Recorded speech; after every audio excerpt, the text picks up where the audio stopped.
On Christmas Eve 1971, Juliane Koepcke flew on LANSA Flight 508. She had just graduated from high school.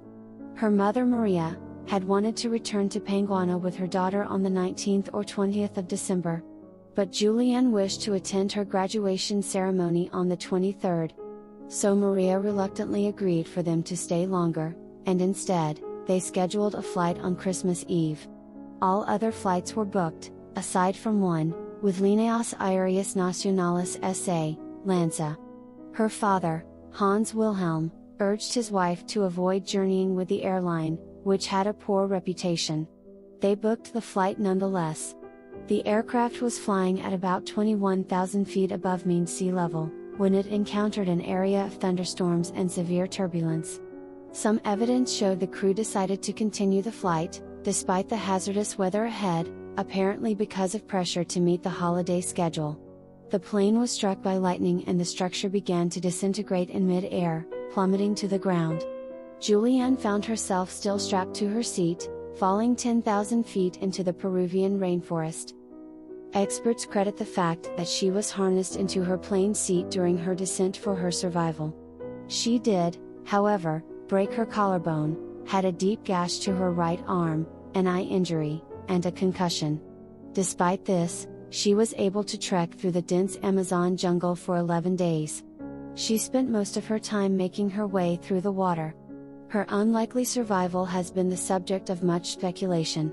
She is known to have been strapped into her seat, thus somewhat shielded and cushioned, but the outer seats of the row, those on each side of Juliane, which remained attached to hers as part of a row of 3, are thought to have functioned as a parachute and slowed her fall.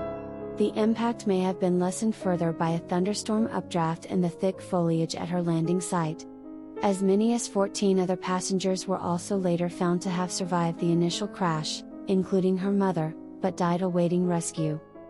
While in the jungle, Juliane dealt with severe insect bites, and a maggot infestation in her wounded arm, but after 9 days, she was able to find an encampment. She gave herself rudimentary first aid, including pouring gasoline on the maggot infestation, causing the maggots to vacate the wound to escape the gas. A few hours later, the returning loggers found her, gave her first aid, and took her to a more inhabited area, where she was airlifted to a hospital.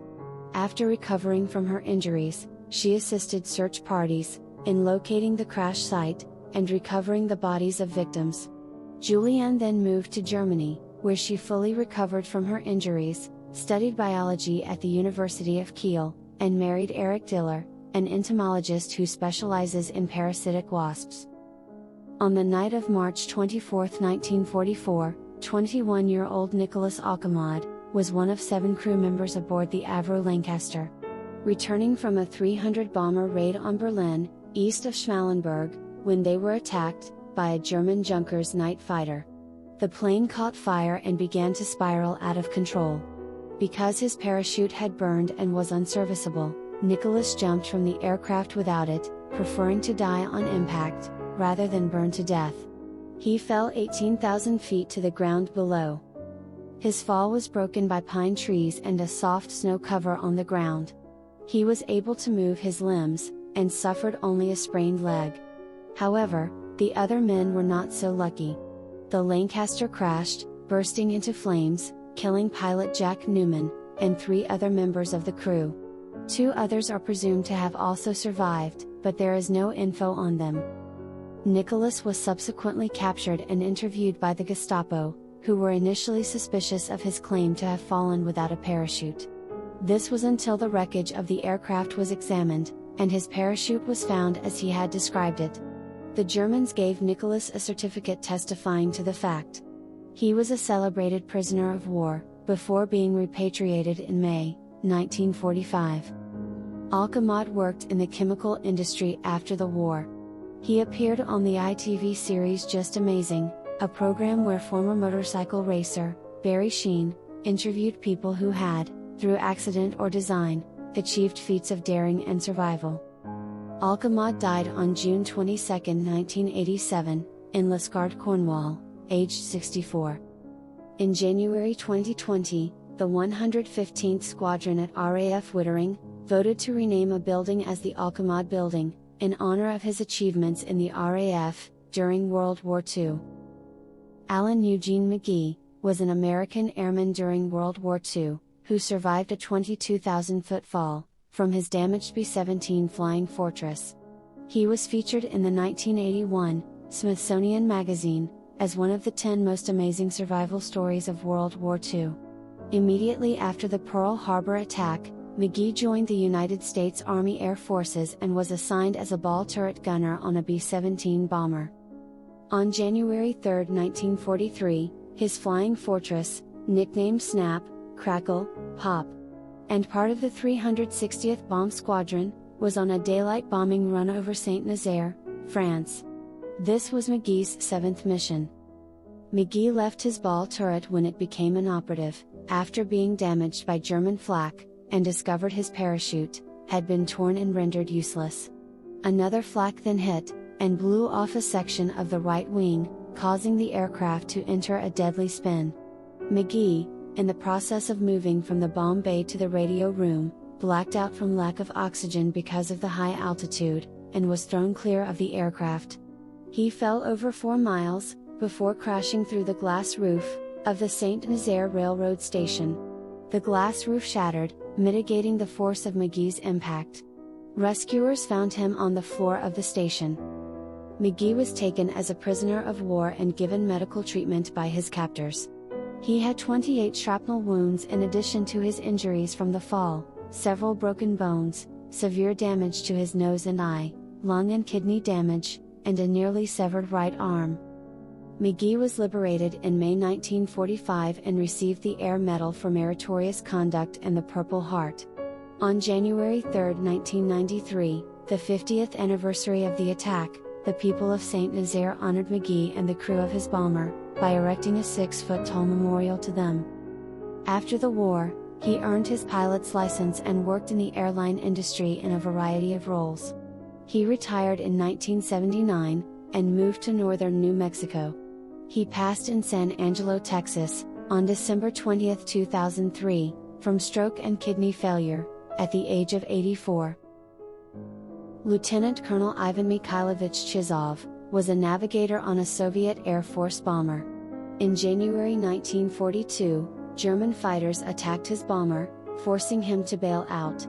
Nikolai Dugin, a crewman on Ivan's flight, later said that Ivan leapt from the plane at an altitude of approximately 23,000 feet. Nikolai himself waited until the plane was at about 16,000 feet before also bailing out.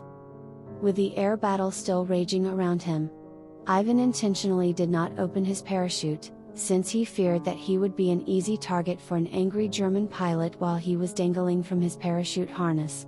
He planned to drop below the level of the battle, and open his chute when he was out of sight of the fighters. But due to the thin atmosphere at that altitude, he lost consciousness and was unable to pull the rip cord. Ivan struck the edge of a snowy ravine at an estimated speed of somewhere between 120 and 150 miles per hour, then slid, rolled, and plowed his way to the bottom. The aerial battle had been seen by Cavalry Commander General Pavel Alexeyevich Belov. When Ivan was seen falling to the ground, cavalrymen rushed to the site, and were surprised to find Ivan alive, and still wearing his unopened parachute. He suffered severe injuries, including spinal injuries and a broken pelvis. He was operated on by surgeon Wygodinsky, and for a month his condition was considered critical. Despite his injuries, he was able to fly again 3 months later. He requested to continue flying combat missions, but was instead sent to become a navigational trainer. After the war, he graduated from the Military Political Academy. On his departure from the reserve, he became a propagandist for the Central House of the Soviet Army. JAT Yugoslav Airlines Flight 367 exploded while en route from Stockholm to Belgrade, on January 26, 1972. The aircraft, piloted by Captain Ludvík Rostry and First Officer Ratko Majek, broke into 3 pieces and spun out of control, crashing near a village in Czechoslovakia, now the Czech Republic. Of the 28 on board, 27 were killed upon ground impact. Vesna Vulović was a Serbian flight attendant, and the sole survivor after a briefcase bomb exploded in the baggage compartment. According to Vulović, she was not scheduled to work, and Jot had confused her for another flight attendant also named Vesna. Nevertheless, Vulović said that she was excited to travel to Denmark, because it was her first time visiting the country. Flight 367 departed from Stockholm Arlanda Airport at 1:30 p.m. on January 26. The aircraft, a McDonnell Douglas DC-9, landed at Copenhagen Airport at 2:30 p.m., whereupon Vesna and her colleagues boarded the plane. They departed from Copenhagen Airport at 3:15 p.m. At 4:01 p.m., an explosion tore through the DC-9's baggage compartment. The explosion caused the aircraft to break apart over the Czechoslovak village of Srpska Kamenica. She was the only survivor of the 28 passengers and crew. She was discovered by villager Bruno Honke, who heard her screaming amid the wreckage. Her turquoise uniform was covered in blood and her stiletto heels had been torn off by the force of the impact. Honke had been a medic during the Second World War and was able to keep Vulović alive until rescuers arrived. Air safety investigators attributed her survival to her being trapped by a food cart in the DC-9's fuselage as it broke away from the rest of the aircraft and plummeted towards the ground. When the cabin depressurized, the passengers and other flight crew were blown out of the aircraft and fell to their deaths. Investigators believe that the fuselage, with Vulović pinned inside, landed at an angle in a heavily wooded and snow-covered mountainside, which cushioned the impact. Her physicians concluded that her history of low blood pressure caused her to pass out quickly after the cabin depressurized, and kept her heart from bursting on impact. She said that she was aware of her low blood pressure before applying to become a flight attendant, and knew that it would result in her failing her medical examination, but she drank an excessive amount of coffee beforehand and was accepted. Vulović declined therapy to help cope with her experiences and instead turned to religion, becoming a devout Orthodox Christian. She stated that her ordeal had turned her into an optimist. "If you can survive what I survived," she said, "you can survive anything." She died on December 23, 2016, aged 66.